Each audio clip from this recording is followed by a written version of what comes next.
Bonjour à toi.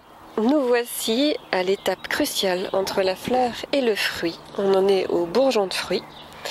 Je trouve que c'est une étape importante. C'est peut-être pas en dessin ce qu'il y a de plus compliqué à faire, mais par contre ça va nous permettre de comprendre plus tard le fruit en lui-même. Tu vois que dans ce petit tas de bourgeons, on a une fleur qui vient quasiment de se refermer. Et puis on a aussi ce qui commence à devenir des fruits. Donc en fait la fleur qu'on a dessinée l'autre jour, elle s'est asséchée et ça va devenir le cul de la pomme. Et la tige va devenir la tige de la pomme quand on la cueille. Donc en dessin, ça reste assez simple. Ça ressemble beaucoup à ce qu'on a fait au bourgeon. C'est même encore plus simple parce qu'on n'a pas cette histoire de superposition de pétales. Là, on a juste une boule à faire un petit peu velue, un petit peu veloutée comme ça. Je sais pas s'il y a vraiment besoin de le dessiner, mais je te le dessine juste pour le plaisir. On y va ? C'est parti. Alors, je choisis ce bourgeon-là qui est très intéressant parce que tu vois, il a 3 bourgeons. Un à gauche qui vient à peine de se refermer, dont la fleur vient à peine de se refermer, et 2 un petit peu plus développés déjà. On a donc de nouveau sur un rectangle.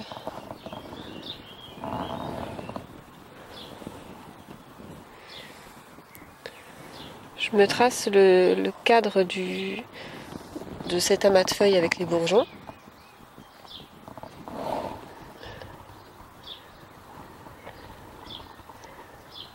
C'est presque un carré en fait.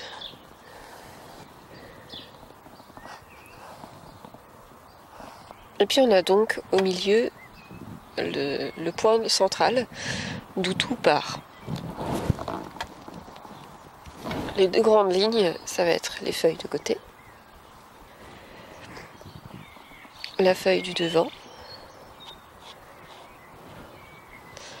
On peut se dessiner déjà le premier petit bourgeon, le deuxième. Ici on a de nouveau une feuille.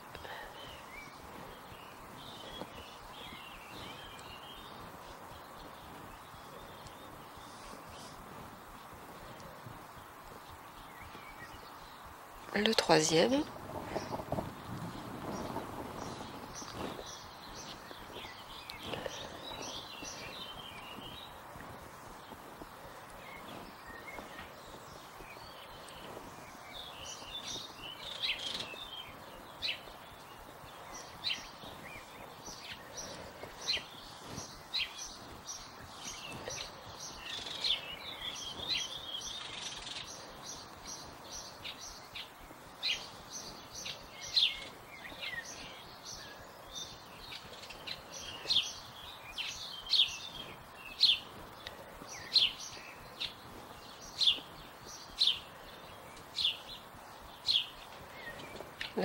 La feuille qui est un peu torturée, un peu tourmentée.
Voilà, globalement, j'ai mes contours. Je vais juste faire les feuilles de derrière. Mais j'aimerais bien me concentrer vraiment sur la partie centrale. Parce que les bourgeons sont de la même couleur que les feuilles, ou presque. Et du coup, si j'en fais trop de feuilles, on va plus. J'ai peur qu'on ne voit plus bien les bourgeons. Qu'en tout cas, ça ne devienne. Que ça disparaisse. Qu'on ne perçoive plus que c'est le sujet principal.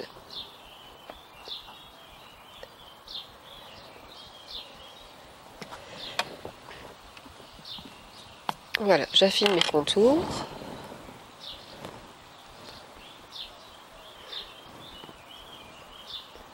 Alors là, c'est censé se toucher.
Alors là, bien sûr, je vais pas faire les trous. Bon, ça sert à rien. Enfin, disons que l'avantage en dessin, c'est qu'on peut aussi embellir les choses. Ou ne pas dessiner ce qu'on n'a pas envie de faire. Donc, on en profite.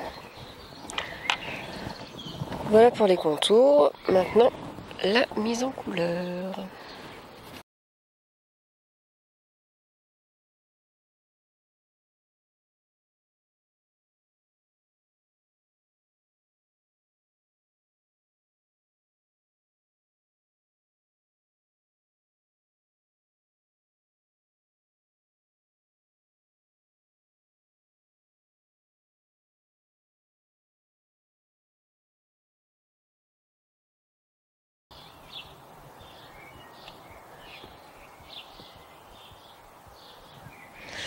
Alors, attardons-nous déjà sur les bourgeons.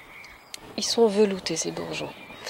Pour faire du velouté en pastel, t'as pas vraiment d'autre choix que d'ajouter de la matière. Profite du velouté du pastel pour ajouter de la matière. Donc, moi je vais faire un fond jaune pour ajouter, pour être sûr d'avoir un fond assez clair.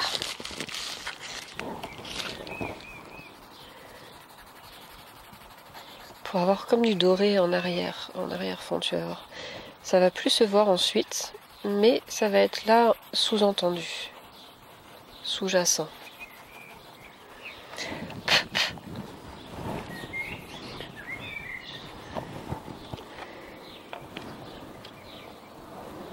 Ici, c'est particulièrement intéressant de le faire parce qu'il y a beaucoup de jaune dans ces bourgeons, dans ce vert de bourgeons.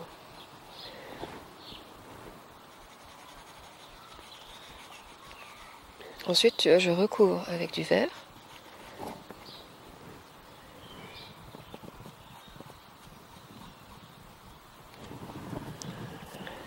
Je mélange en fait.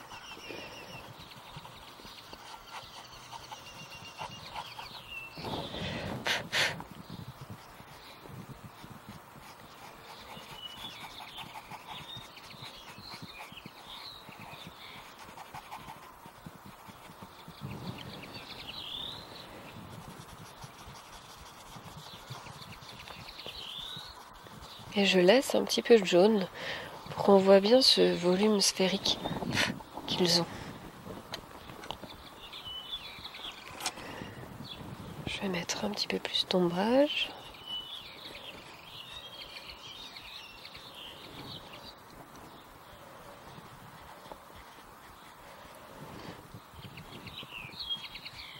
Alors on a du violet à droite.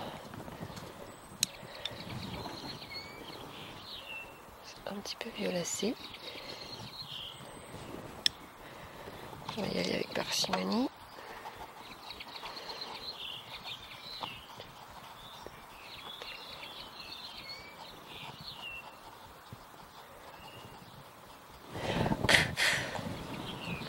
Et tu vois, je vais laisser le contour comme ça, flou, parce que c'est velouté. Je vais pas me prendre la tête à essayer que ce soit net et velouté en même temps. Non, je me sers du grain du papier pour faire ce velouté.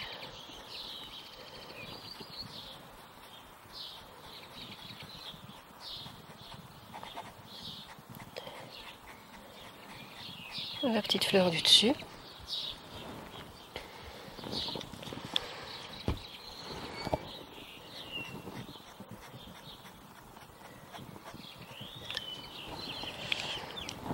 Voilà. Et comme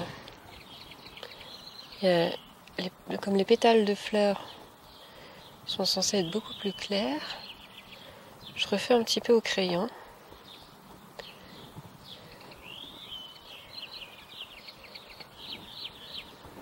Tu vas voir, pour me permettre de prendre un tout petit peu de vert clair et le mettre dedans.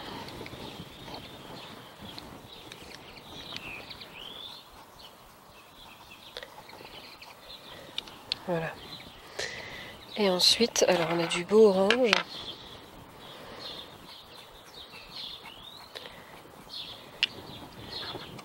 Et puis du séché, quoi, du cramoisi. Donc on va va faire un petit peu de brun aussi.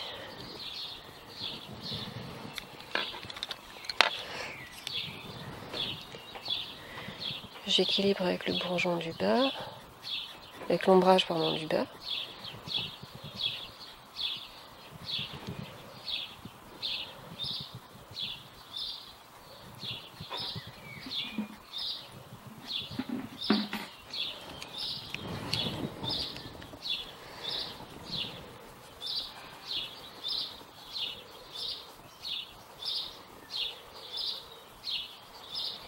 Les transitions de couleurs doivent être faites tout en douceur. Et j'ai un premier bourgeon. Donc la suite, même histoire.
Alors tu as vu comme c'est plus simple de commencer par les feuilles.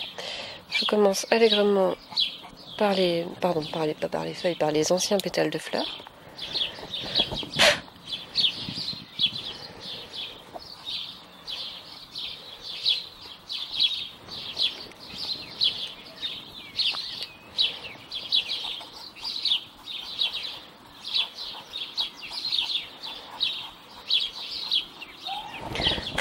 Et tu vois que même s'il est plus jeune, celui-là, eh ben on le fait de la même façon. C'est juste ces contours qui ont changé.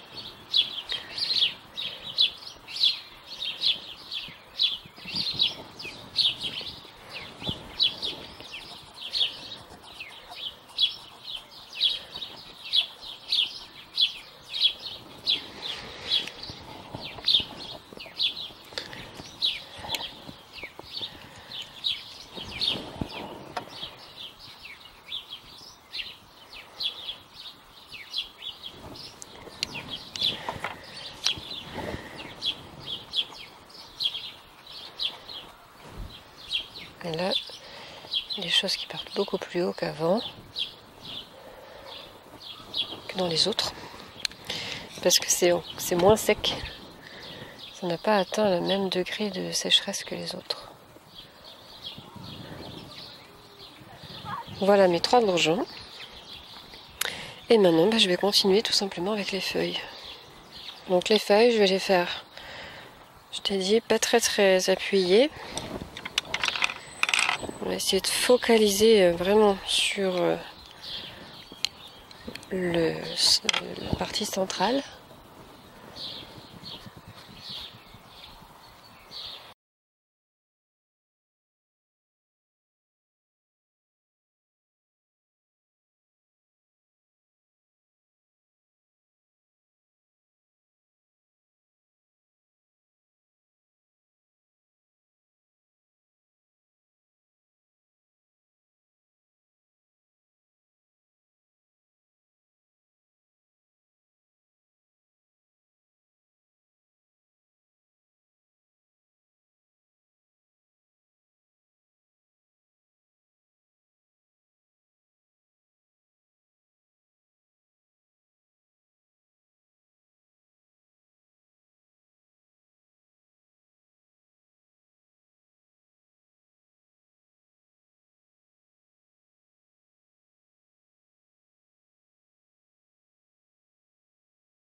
Voilà, alors là c'est flagrant, les bourgeons ressortent par rapport aux feuilles, parce que notamment j'ai utilisé que 2 couleurs dans les feuilles.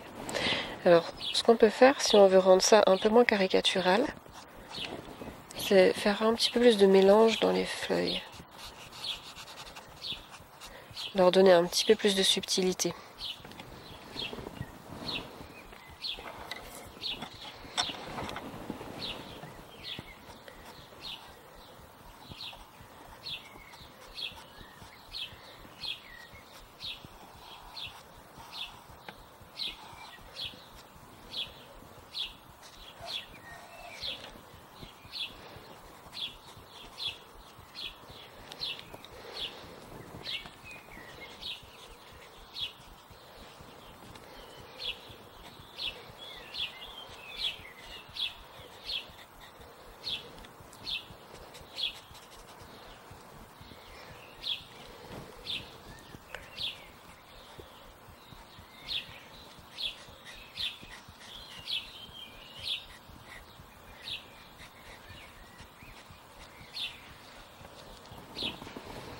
Voilà.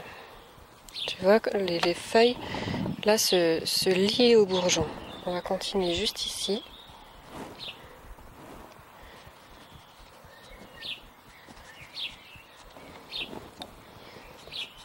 On va pas toutes les faire comme ça, ce serait dommage. L'idée, c'est d'avoir quelque chose de progressif ici.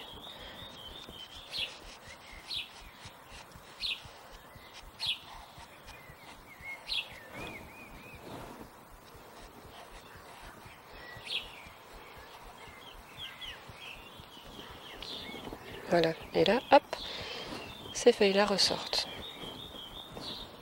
Alors il y en a une que j'ai oubliée ici, qui peut nous être utile.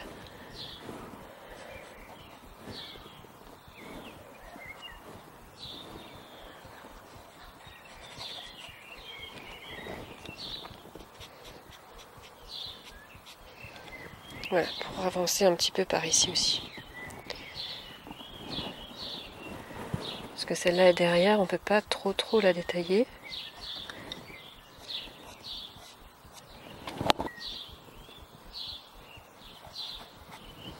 Voici donc le résultat.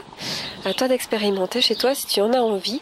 C'est très intéressant par rapport au velouté qu'il y a donné sur ce bourgeon de fruit, qu'on ne retrouvera pas forcément dans le fruit.